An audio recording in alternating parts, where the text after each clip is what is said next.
ஏகப்பட்ட மிளகா உள்ளே நிறைய இருக்கும். உள்ளெல்லாம் மிளகா தான்.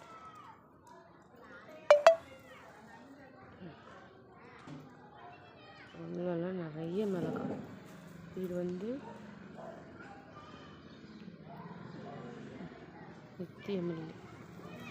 இது சீத்தாப்பழம் செடி ஒரு காய் வச்சிருக்கு. அப்புறம் இது வெள்ளரிக்காய் ஒரு காய். 2-3 கடத்தில் காய் வச்சிருக்கு. அது கொசன்னு இருக்கிறதுனால சரியாக தெரியல. அதுலேயே 3 செடி இருக்கிறதுனால தெரியல. இது வந்து கொய்யா செடி. நிறைய முட்டு வச்சு நிறைய காய் வச்சிருக்கு.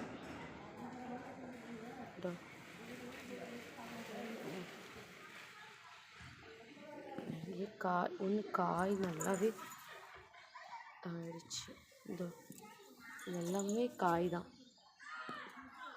இது வந்து சப்போட்டா செடி. அது சீத்தாப்பழம் செடி. இது சப்போட்டா செடி. இதுலேயும் நிறைய பூ வச்சிருக்கு. இதுவும் ஒரு மிளகாய் செடி. இந்த மிளகாய் செடியிலேயே மாங்காய் செடி இருக்குது. உள்ளே வந்து மாங்காய் செடி. இதோ இதை இப்போ தான் ட்ரிம் பண்ணி விட்டுட்டேன்.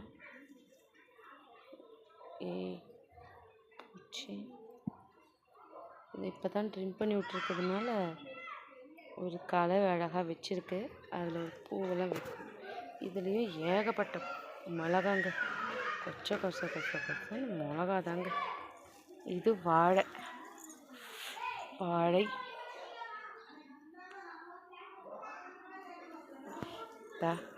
எவ்வளோ பெருசு பாருங்க, எவ்வளோ அழகாக இருக்குது. இது தாங்க ஃபஸ்ட்டு வந்த இலை.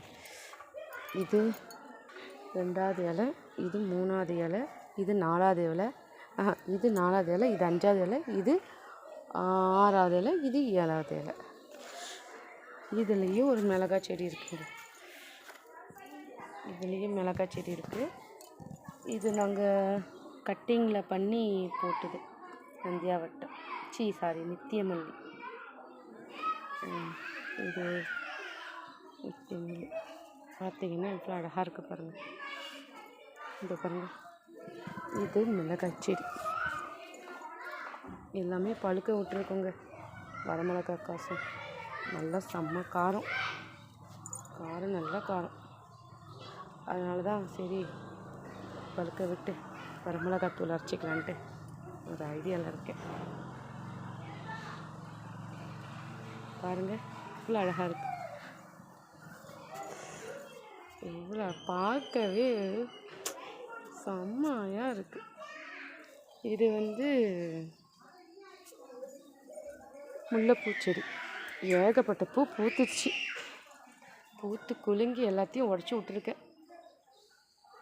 இது ஜாதிப்பூ. இது ஒரு முல்லைப்பூ. இதுவும் மிளகாய் செடி. இது ஒரு மிளகாய் செடி. இங்கே ஒரு மிளகாய் செடி. இது வந்து ஜாதிப்பூவில் ஒரு இந்த காக்கட்டான் ஜாதின்னு சொல்லுவாங்க. இது வந்து மல்லி, குண்டு மல்லி, செம்மையாக பெருசாக ரோஜாப்பூ மல்லி மாதிரி இருக்கும். இதுவும் முல்லைப்பூ செடி.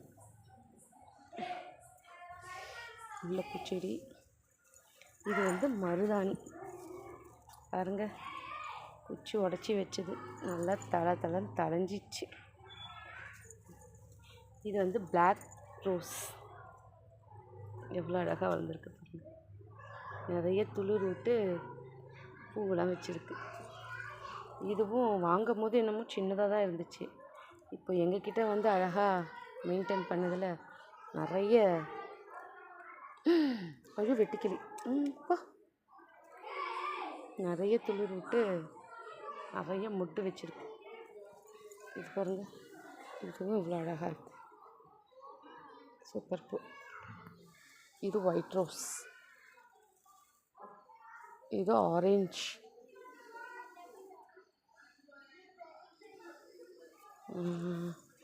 இது அவரைக்காய். ஏகப்பட்ட பூ வச்சுருக்கு. முதலே ஒரு 1/2 கிலோ 1/4 கிலோ பிச்சாச்சு. இன்னும் கொஞ்சம் இருக்குது. இது வந்து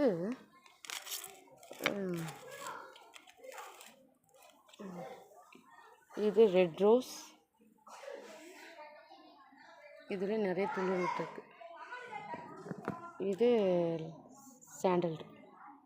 இதுலேயும் துளிர் விட்டு நிறைய 2 மொட்டு வச்சுருக்கு. இதுவும் அந்த பார்த்தீங்கன்னா செம்பருத்தி, அந்த செம்பருத்தி. இது வந்து கத்திரிக்காய் நாற்று போட்டிருக்கேன், வச்சுருக்கேன், அழகாக வளரும்.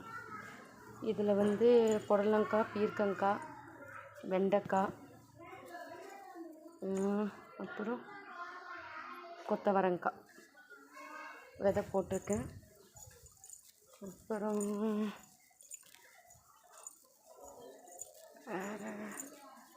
இது பட்ரோஸ், இது ரோஸு. இது பாருங்கள் தக்காளி செடி. ஆயில் கேனை எடுத்து இதில் ஒரு செடி வச்சுட்டேன். பார்க்க அழகாக இருக்கா. இது வந்து கத்தாழை. இது பிரண்டை செடி. நிறைய வளர்ந்துருக்கு. பிரித்து சட்னி அரைச்சிட வேண்டியது தான். இது ஐயோ மறந்துட்டேனே, என்னது, சரி அப்புறமே சொல்கிறேன். இது வந்து பன்னீர் ரோஸு. இதுலேயும் பாருங்கள், நாங்கள் வாங்கும் போது என்னமோ சின்னதாக தான் இருந்துச்சு. இப்போ பாருங்கள் எவ்வளோ நிறைய களை விட்டு நிறைய மொட்டு வச்சுருக்கு. நாங்கள் எங்ககிட்ட வாங்கி நாங்களே இப்போது வாங்கி 1 மந்த் கூட ஆகலை, 2 பூ பிச்சோம். அதுக்கப்புறம் பாருங்கள் எவ்வளோ களை நிறைய விட்டு ஏகப்பட்ட மொட்டு வச்சுருக்கு. இதெல்லாம் செடியில் நிறைய பூச்சி இருக்கு.